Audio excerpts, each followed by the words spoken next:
Hello, it's Lynsey G. I am here to read the third and final installment of my story about a creepy, gigantic rock who moves into somebody's living room called Dwayne.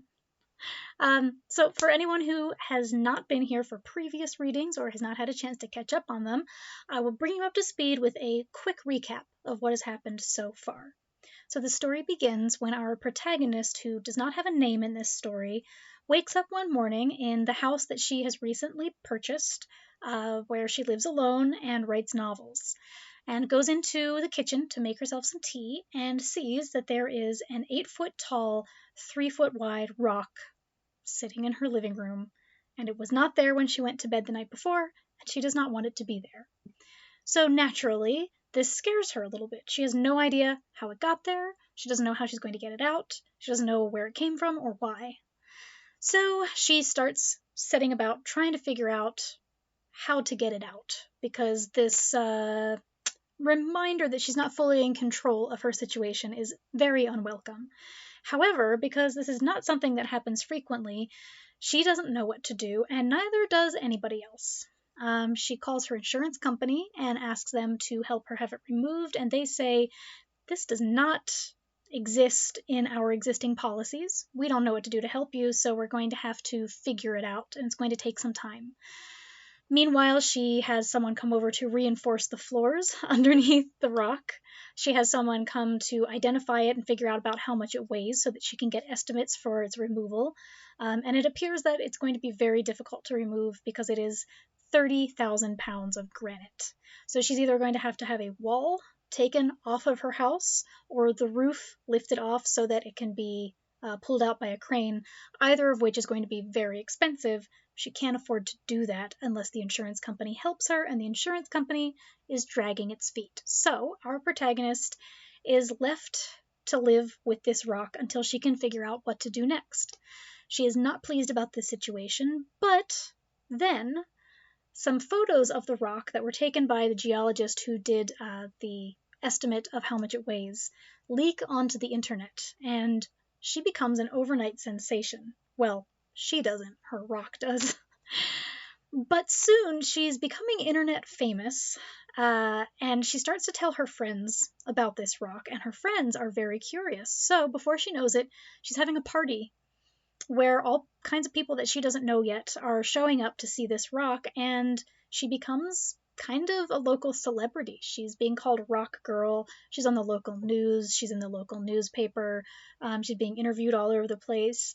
And it actually makes her a lot of new friends and a new girlfriend who she has just started dating, and things are going really well. So she nicknames the rock Dwayne the Rock. Get it? And she's kind of living her best life, and she starts to see this rock as an ally, even a friend. Until one morning, she and Janice wake up and find that the rock has moved from the living room into the kitchen. This is not welcome. She does not want it in the kitchen, and she does not like the fact that this rock, who she was starting to feel close to and happy about, is moving unexpectedly, because it means A, it could move anytime, and B, it might hurt her. Her girlfriend, Janice, feels the same way and leaves and kind of ghosts, disappears. She goes away for Thanksgiving, and when she comes back, doesn't want to go to Janice's house anymore, or doesn't want to go to the protagonist's house anymore, sorry. And the protagonist feels pretty rejected, pretty alone, and afraid of this rock in her living space. So she branches out.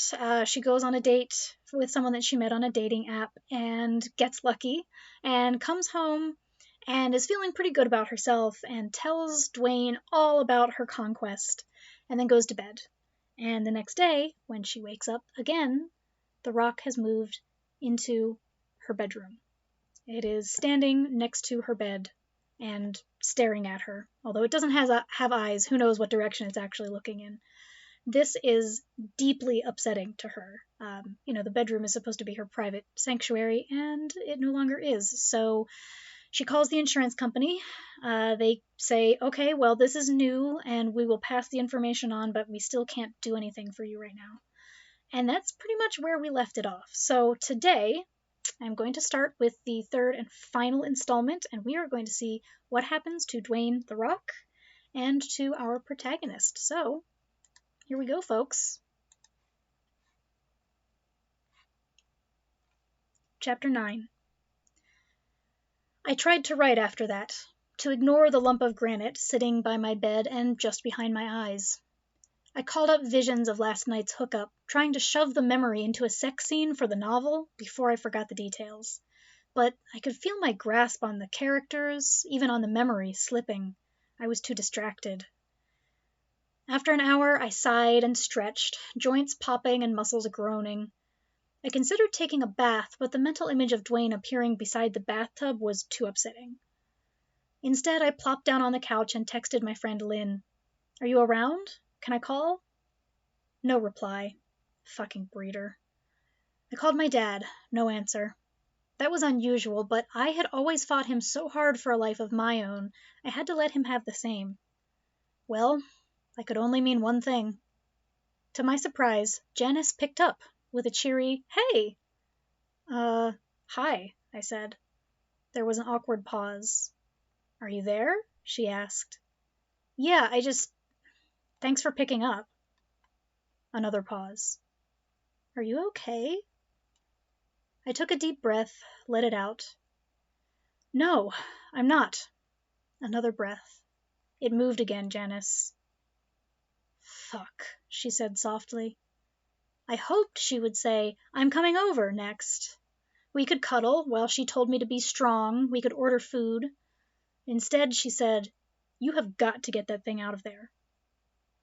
"I'm trying, you know that. But Cole at the insurance company says—" "Fuck the insurance company," she interrupted.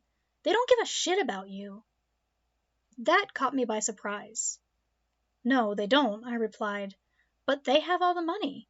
It will cost thousands, maybe tens of thousands, to do it without their help. I have to wait." "Is saving money worth living in a house with a stalker rock?" she demanded.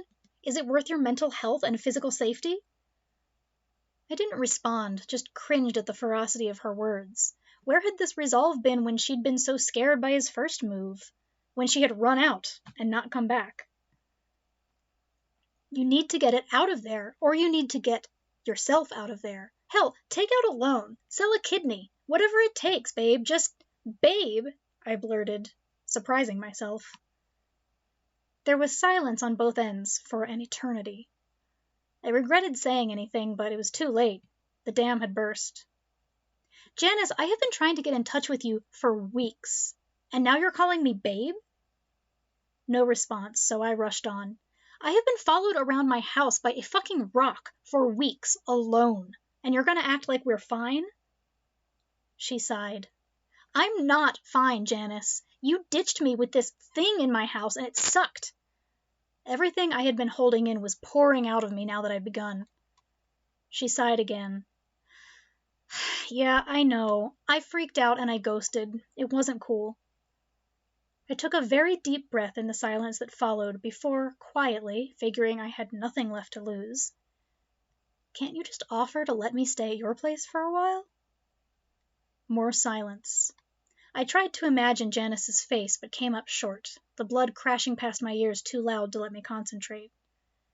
I mean, wouldn't that be better than selling a kidney? I hoped the lame joke would soften what I had said, but I had revealed my need, my vulnerability, and I already knew better. Her pause said it all. I could hear her swallow. "Look," she blew out a noisy breath. "I thought we'd been over this." My heart dropped into my stomach. I heard her moving, then a door closing. "I mean, I told you a while ago about my roommate?" She ended it on a question. I didn't reply. In the very back of my mind, the tingle of a conversation I had tried to forget. "I just don't think—" She took another breath. "She would not be very cool with you coming over." There it was. The roommate. The word some part of me had known was a euphemism. "This whole time?" I asked. There was a long enough pause that I had my answer before she said, "I told you, a while back." deep inside of me a hardening like the forming of a fist. The night we'd met, when we had exchanged numbers, something about having a roommate who didn't like her having people over. And another from the first time we hooked up, a passing mention of someone she was seeing, about open relationships and communication, Thanksgiving with her extended family, her girlfriend's family. I'd been so eager for her attention that I had just not listened. It's pretty complicated, Janice was saying, but she's not really okay with... Yeah, okay, I said, and I hung up.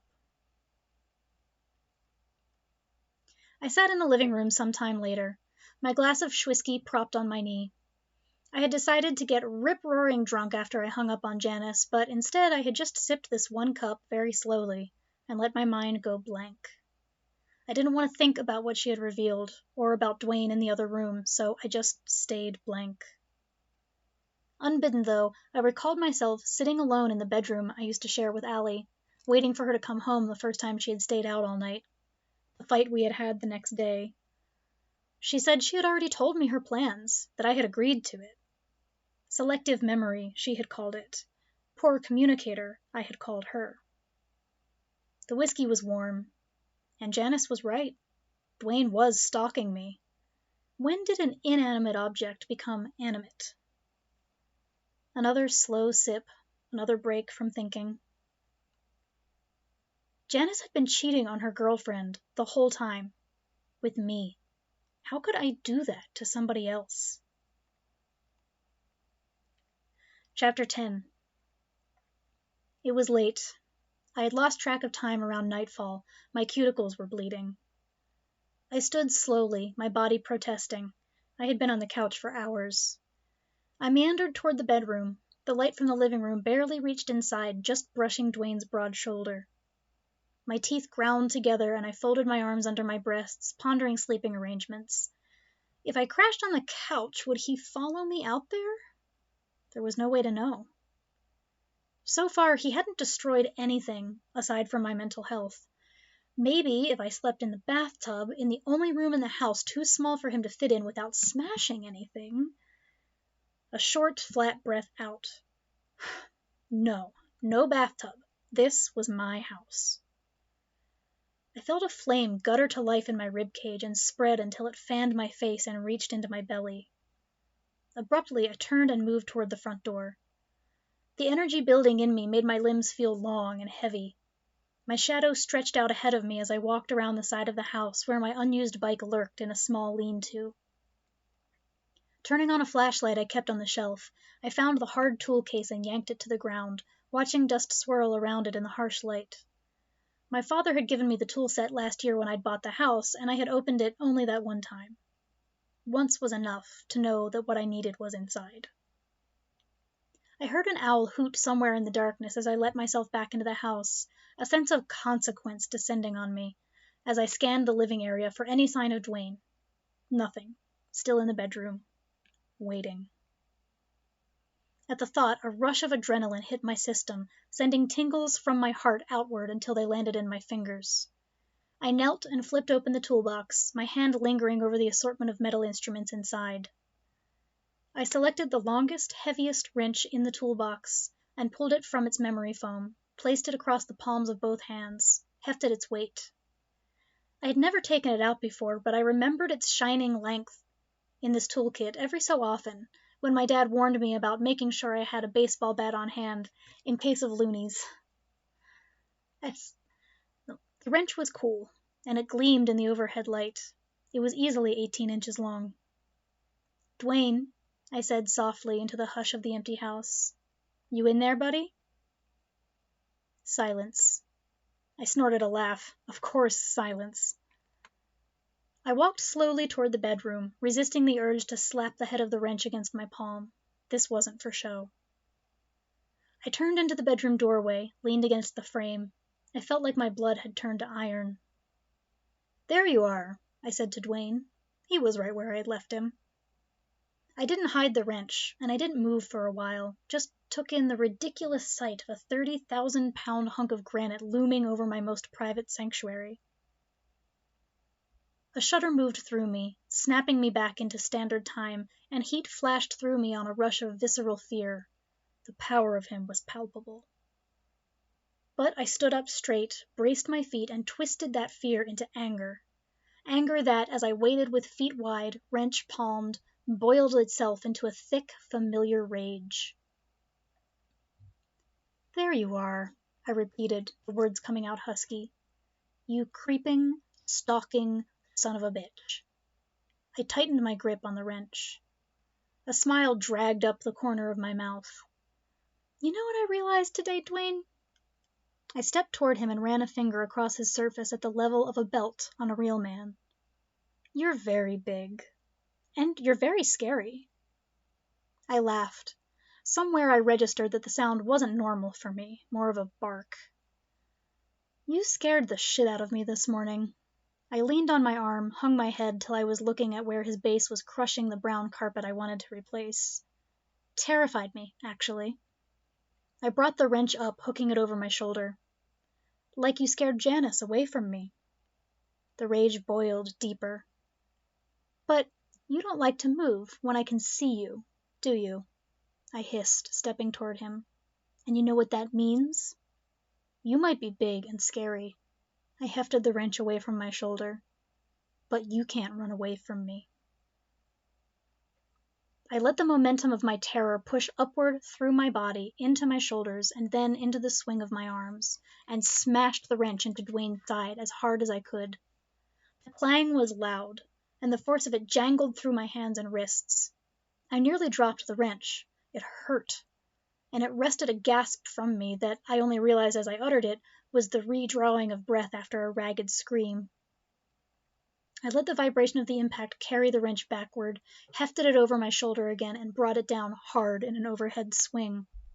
"Fuck you, Dwayne." I felt the impact again, even as I closed my eyes against a hot rush of tears.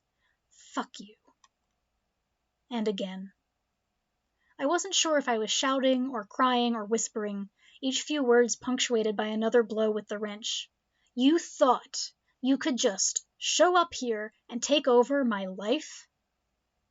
I stilled, dragging in a few labored breaths. A light dust rose into the air from where I'd smashed the steel into the granite. Dwayne stood, unmoved, unmovable. I ground my teeth, tightened my grip, and swung. Chapter 11. The light pressed dimly against my eyelids. My head was pounding. I turned and realized I was sitting up, leaning against something. I reached down to feel carpet beneath me, then drew my hand back with a gasp. My hand and wrist radiated a brittle ache up to my elbow. I opened one eye wide enough to see that the wrench was lying beside me, in a pile of fine, chalky dust. My hands were caked in it. I was sitting halfway out the door to my bedroom, which meant I could only be leaning against one thing: Dwayne. The pain in my arms notwithstanding, I scrambled away from the boulder and lurched to my feet, then staggered to the closed office door across the hall and leaned heavily against it, catching my breath while my heart started to slow down. Finally, I looked back into the bedroom. There he was. The side facing me bore a few visible divots where the wrench had smashed into it, and it was coated in the same dust that was caking into the creases of my sweaty palms. Dwayne was otherwise unaffected. Whatever had held me upright for the months that Dwayne had been in my house abruptly melted away, and I crumpled down the doorframe until my knees folded under me, my mangled hands curled in my lap. A deep moan rose from my gut. I woke again, not sure how long I had slept. Dwayne was still looming over my bed. My heart lurched into my throat when I saw him, and I pushed myself to my feet and went into the office across the hall, slamming the door behind me and breathing hard as I surveyed the room. I locked the door and began to gather up the detritus that had built up around the desk I hadn't been using. Books, journals, delivery boxes I meant to reuse, moving boxes I still hadn't unpacked. With them, I made a hasty pile in the center of the room, judging that Dwayne could not fit between it and the door, walls, or desk. If my theory that he only moved into spaces big enough for him was true, maybe this would keep me safe for now. Then I sat down at my desk. My cell phone was ringing. I opened my crusty eyes and peeled my cheek off the keyboard where it must have landed when I fell asleep while writing. My tongue was gritty in my mouth. I fumbled for the phone and blinked at it. Beneath the array of mixed texts, excuse me. Beneath the array of missed texts and calls from Matt, my dad, Lynn, Madeline, even Janice, I registered that Cole was calling me from Farm State Mutual Insurance. Yes, I gasped, my heart slamming into my ribs. Hi there, Cole said brightly. Do you have photos of the rock's new position to send me? My mouth clicked open. I'll have to send them to you soon, I replied. I haven't had a chance yet. He paused. I knew he wanted to remind me how many days had gone by, how many emails he had sent. I have news, he said instead. I leaned my head on my hand, scanning the office for any sign that Dwayne had broken our stalemate while I was asleep. Oh, I nearly coughed the word. I've passed your request up the chain of command, and it looks promising. It will take a few months to get the details worked out, and I won't be able to give you a payout number until then, but we will put something together for you. Does that mean... I rose from my chair, allowing my head to spin briefly before stepping around the stacks of books and small pieces of furniture I had arranged around my desk. I tried the doorknob to be sure it was still locked. Then I whispered, hand cupped over the microphone, Does that mean that I can get him removed and be compensated for it later? Cole hesitated. I'm not sure yet. I gulped down a bitter taste. Then why... If you send those pictures, Cole began, but I hung up, hovering near the door, feeling my gorge rise, subside, rise again. Another email pinged in from my editor, asking about my missed deadline. I was finally getting somewhere with my draft. I finally understood the male lead. He was just so hard to write. I had told her already the draft had to be longer, had to last until the insurance money came through. I would write her back soon, explain everything. I would write everyone back soon, when Rock Girl was far behind all of us. My heart pounded. I needed water and food, but Dwayne had left me alone for days. I was safe in here. I made my way back to the desk, around the small set of drawers I had liberated from the living room, the rocking chair from the porch, the ottoman, the books and books and books. And I sat back down to write. Well, that's it. That's the end of the story. I want to thank you for being here and for listening to my very strange speculative fiction story about a magical moving rock who is not magical in the fun way, but is magical in the creepy way. If you have thoughts, if you have reactions, I would absolutely love to know what they are. You can leave them in the comments below. You can also check out kickstarter.oneshipress.com, which right now, as I'm recording this, is a pre-launch page for the Kickstarter for the novella that I am making out of Dwayne. That will launch on February 1st, 2022, but right now you can sign up so that you'll get notifications when the launch goes live. And actually, every click on that Notify Me Later button is really, really helpful to me because it sends a signal that people are interested in this story. So if you want to check that out, please do. And please give me a follow. I'm Lynsey G on most social media. And you can also follow me at Oneshi Press on most social media as well, which is my publishing company, which Dwayne is going to be released from. So thanks again for being here. I really hope that you enjoyed the story. I hope it gave you a little bit of a creepy chill. That's what I'm going for. But yeah, please leave a comment below, like this video, and follow along on this channel. Thank you so much for being here.